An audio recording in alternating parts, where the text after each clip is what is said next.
पिताजी जल्दी चलिए, वरना मैं आज स्कूल में देरी से पहुंचूंगा।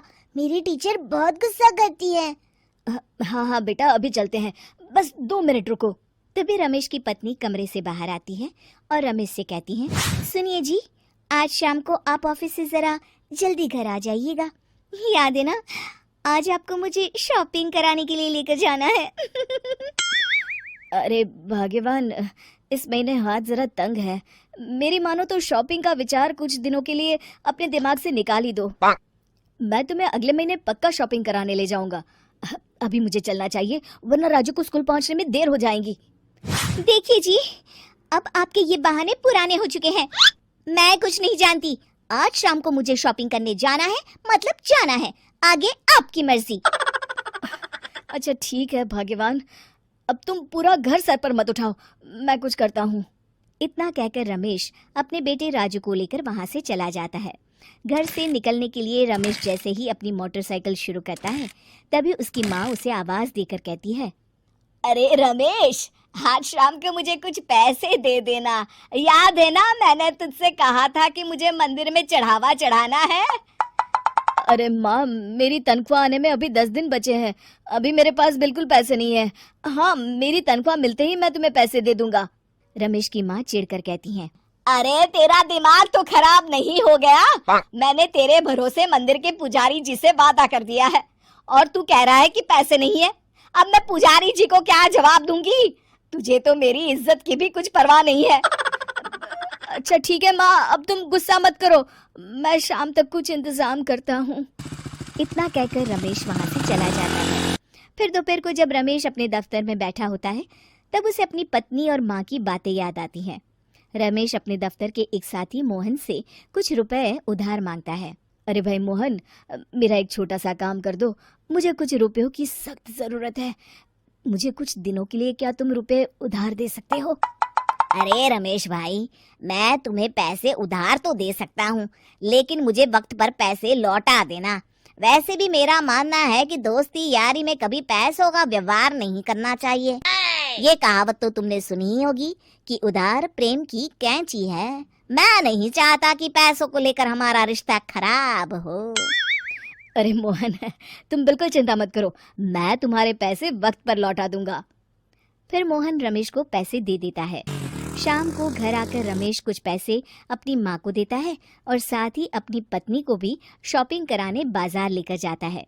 रमेश की पत्नी और उसकी माँ का स्वभाव जरूरत से ज्यादा खर्चीला होने के कारण दोनों हमेशा बेवजह पैसे खर्च करती हैं। फिर एक दिन, सुनिए जी, अगले हफ्ते हमने छुट्टियों में कहीं बाहर जाने का प्लान बनाया था। आपने पैसों का इंतजाम कर लिया ना? अरे अभी कहाँ, अभी तो मेरे पास बिल्कुल पैसे नहीं है, हम कभी और चले जाएंगे। देखिए जी, मैंने सभी सहेलियों से कह दिया है कि मैं बाहर घूमने जा रही हूँ। अगर मैं नहीं गई तो सब मुझ पर हंसेंगी। आप कहीं से भी पैसों का इंतजाम कीजिए जी। इतना कहकर रमेश की पत्नी वहां से चली जाती है। वहीं दूसरी तरफ रमेश की माँ भी तीर्थ यात्रा जाने की जिद करती है और रमेश से पैसे मांगती है। फिर अगले दिन रमेश एक सेठ से पैसे उधार लेकर अपनी पत्नी और बेटे को घुमाने ले जाता है और अपनी माँ को भी तीर्थ यात्रा पर भेज देता है। लेकिन जैसे ही रमेश अपनी छुट्टियां बिताकर वापस आता है, कर्जदार उसका जीना मुश्किल कर देते हैं। इतना ज्यादा कर्ज एक साथ अपने ऊपर देख रमेश काफी परेशान रहने लगता है। फिर एक दिन राजू की स्कूल की फीस वक्त पर न भर पाने के कारण रमेश को स्कूल में बुलाया जाता है। स्कूल के प्रिंसिपल साहब रमेश को सख्त हिदायत देते हैं कि अगर वक्त पर स्कूल की फीस नहीं भरी गई तो उनके बेटे का नाम स्कूल से काट दिया जाएगा। अपने बेटे की स्कूल की फीस भरने के लिए रमेश अपने दोस्त गिरधारी से कुछ पैसे उधार ले लेता है और स्कूल की फीस भर देता है। रमेश की माँ और उसकी पत्नी खर्चे और घर की जिम्मेदारी संभालते संभालते धीरे धीरे रमेश पूरी तरह कर्ज में डूब जाता है। और तभी एक दिन दफ्तर में काम करते समय रमेश की तबीयत अचानक बिगड़ जाती है और वो बेहोश होकर गिर पड़ता है। उसे जल्दी से पास के एक अस्पताल में भर्ती कराया जाता है। रमेश के घर वालों को ये बात पता चल जाती है तो वे सभी अस्पताल पहुंचते हैं। अस्पताल के डॉक्टर साहब उन्हें बताते हैं, देखिए, देर रात तक जागने और जरूरत से ज्यादा काम करने की वजह से इन्हें चक्कर आ गया था। बेहतर यही होगा कि इन्हें कुछ दिनों के लिए पूरी तरह आराम करने दिया जाए। रमेश की हालत देखकर उसके बेटे राजू को बहुत गुस्सा आता है और वो अपनी दादी और माँ से कहता है, माँ, दादी, मैं इतना छोटा हूँ, फिर भी मैं इतना समझता हूँ कि पिताजी दिन रात दफ्तर में काम करके पैसे कमाते हैं। पिताजी अकेला पूरा घर संभालते हैं और आप दोनों अपने फिजूल के खर्चों के लिए उन पर दबाव डालते रहते हैं। आज पिताजी की हालत के जिम्मेदार तो आप दोनों हैं। राजू की समझदारी भरी बातें सुनकर रमेश की माँ और पत्नी को अपनी गलती का एहसास होता है और दोनों की आंखों में आंसू आ जाते हैं। फिर कुछ दिनों के बाद रमेश की तबीयत एकदम अच्छी हो जाती है और वो पहले की तरह अपने काम पर जाने लगता है।